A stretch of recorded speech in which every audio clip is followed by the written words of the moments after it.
Hey guys, Comic Book Steve here again. This is going to be my entry into the Amazing Murfinators subscription contest. Congratulations, Murfinator. I love watching your videos. It's good to see another comic book collector from the Massachusetts area.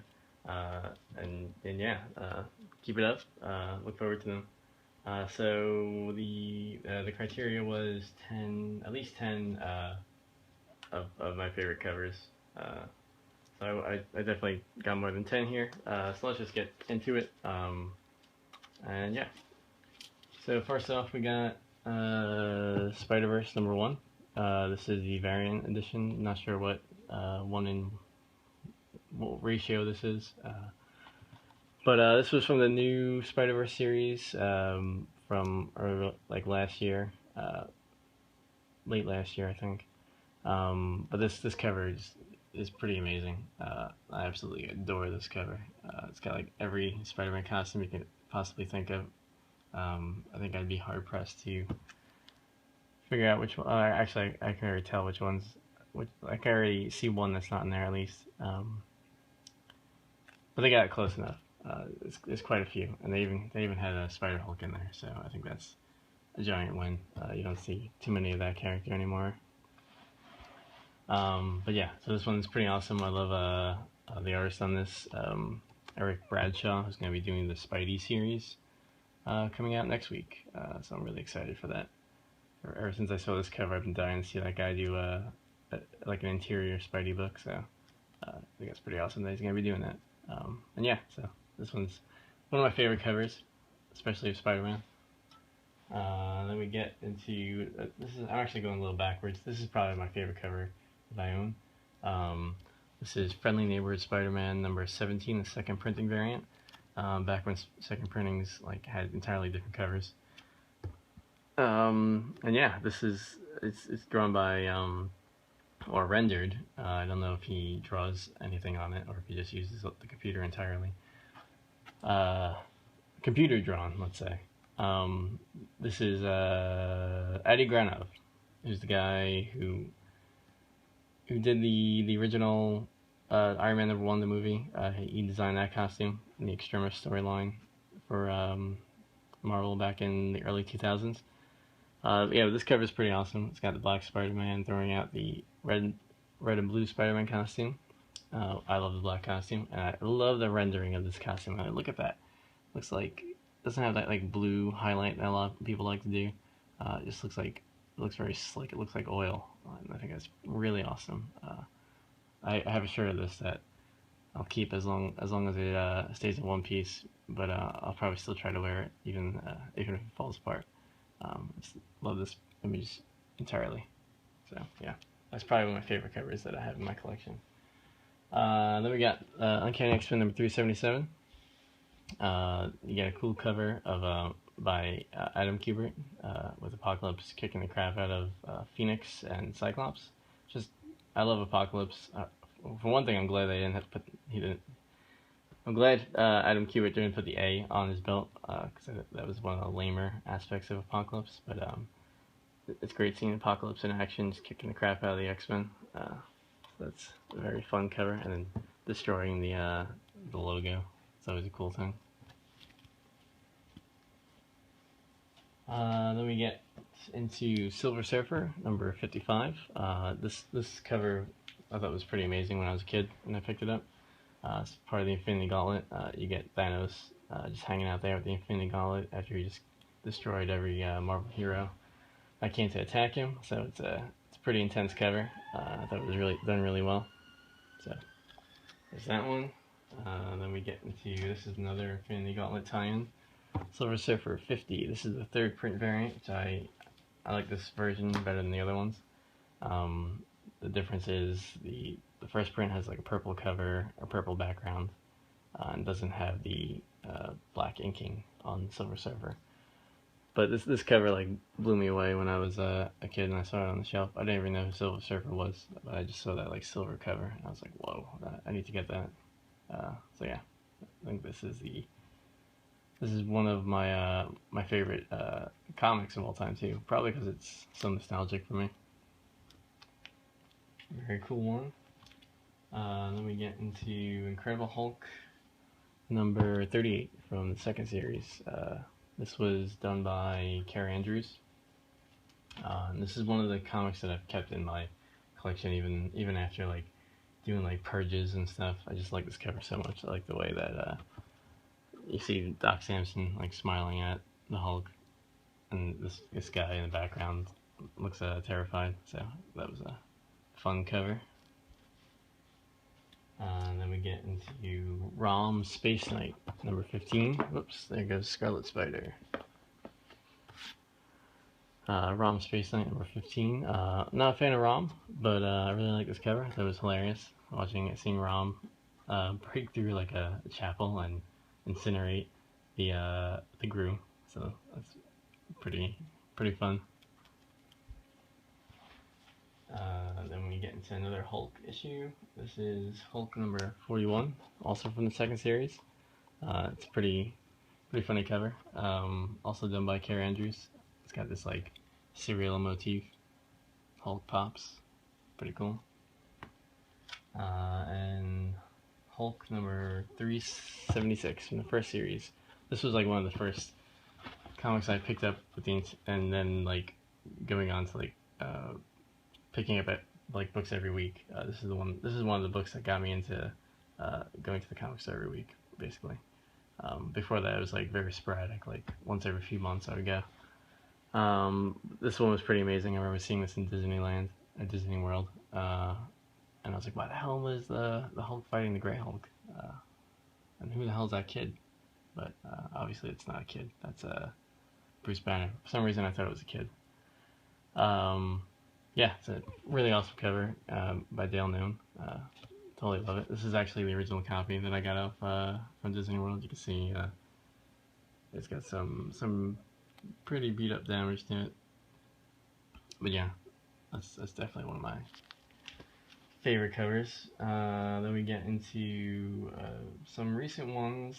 This is Uncanny Avengers number 6, another Apocalypse cover. This one is pretty. This is by John Cassidy, and it's pretty terrifying to see like Apocalypse like towering over Thor. It's just a great looking shot. Then we get Secret Avengers number 34, Art Adams goodness, and some awesome monster stuff. You got your Capwolf, Frankencastle, Undead Thor, and then Vampire Wolverine up at the top. Pretty cool stuff. I wish that Art Adams did the interior as well. Then we get Shadow of the Bat number 25. I love Azrael. Love that Batman costume that he wore. And this is probably one of my favorite covers from it. It's a little dark, but it's really high tech looking costume. I think it looks way more menacing and way cooler than the first rendition of the Azrael Batman costume. This was like, this issue 25 was the debut of this revisioning of it. The first version didn't even have the bat on the costume. This one at least had a bat on it, which was, I think, a pretty critical change. But yeah, so that was a cool one. Excuse me. Another Batman one from Nightfall 496. I thought this was pretty great, seeing Batman kick the crap out of the Joker with Jason Todd's ghost like cheering him on. So that was kind of cool. And a probably unknown one. I think I've shown it before. Marvel Age number 57. You know, Marvel Age is like this, like almost like Wizard kind of book or Nintendo Power for Marvel. It was just like a preview book or something. So I didn't really pick it up a lot back then. I only get them nowadays because you know I didn't really see them around too much. So it's interesting to see these covers and go, I've never seen that before. It's like a new window into that time period. But this cover I love because it has. I love the 80s. I love the 80s redesigns. I mean that's when Marvel really started to like redesign their characters and their origins and stuff, I think. And you get all the major redesigns here. So you got the Captain cover costume. You get Armored Thor, the Grey Hulk, Silver Centurion, Silver Centurion, Iron Man, and then Black Spider-Man. All the way in the back, unfortunately. You should really be up in the front. But it's still really awesome. I think the only one that they're missing from there that they probably should have added was the brown and tan Wolverine. I think that was a pretty key 80s costume that was almost exclusive to the 80s. It did bleed into the 90s a bit, but then they switched back to the blue and yellow. But this cover is just pretty stunning. Just for seeing all these characters all together in these costumes. They didn't have too many crossovers back then, at least during the time when they had these costumes. So you don't really get a shot of like all these costumes at once, except for here. So that was pretty awesome. Actually, who drew this? Morgan Snot. So I don't know who that is. Anyway, awesome cover. Cheap too, so you find it, pick it up. Then we get Marvel Superheroes Presents number 20. It's a great shot of Doctor Doom. I mean, I think this is by Kirby. 99% sure it's Kirby. It looks like his metal rendering there, which is always like a giveaway for a Kirby piece. But this is like one of my favorite like Kirby Doom covers. It's always cool to. I don't think this was. Well, I know this wasn't the common thing to see Doom starring on his own cover, so that was also pretty awesome. So yeah. Then we get Fantastic Four number 348. One of the best lineups there ever was, by one of the best artists, Art Adams, who did the interior as well, thankfully. So it's very cool to see him do all these characters, and to see them on the cover. Then we get Avengers vs. XMen, the SpiderMan 50 Years variant. It's just a beautiful cover by Marcos Martin, who's an incredible Spider-Man artist. Really somber looking cover of Gwen in the background and the bridge where she died. So I think that one's pretty awesome. Then we have What If featuring Spider-Man the Other. Again, pretty awesome black Spider-Man cover. This is like the background is Spider-Man's image instead of the human image. What was this? I forget where this image came from originally. I know the guy's really famous, and I'm gonna kick myself later for not remembering his name, but whatever. Anyway, this is a pretty awesome cover with the black Spider-Man overtaking the original image. So that was pretty fun. Then we get Wolverine number 55. This is a variant homage to one of the older EC comics, like the horror comics. So that was it's a pretty awesome looking cover and not really expensive at all. I think I got this in a dollar bin last year, so easy find. The rest of them, let's see what we got here. I don't want to do too many Spider-Mans, Murf, because I know you have like a pretty extensive Spider-Man collection yourself, so a lot of those will probably be ones you already know about. Let me just do a few of these.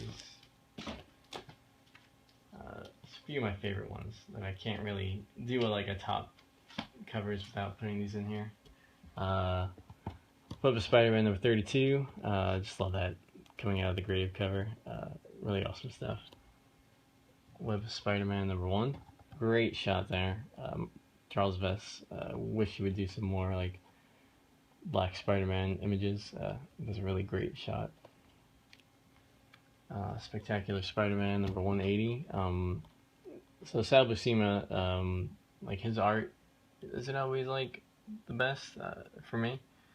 But like especially when I was reading back in the 90s, like Spectacular Spider-Man was always one of the books that I enjoyed less than the other, like Amazing Spider-Man, because the art wasn't. It was awesome that he was on it for so long, but I just didn't like the way he drew people.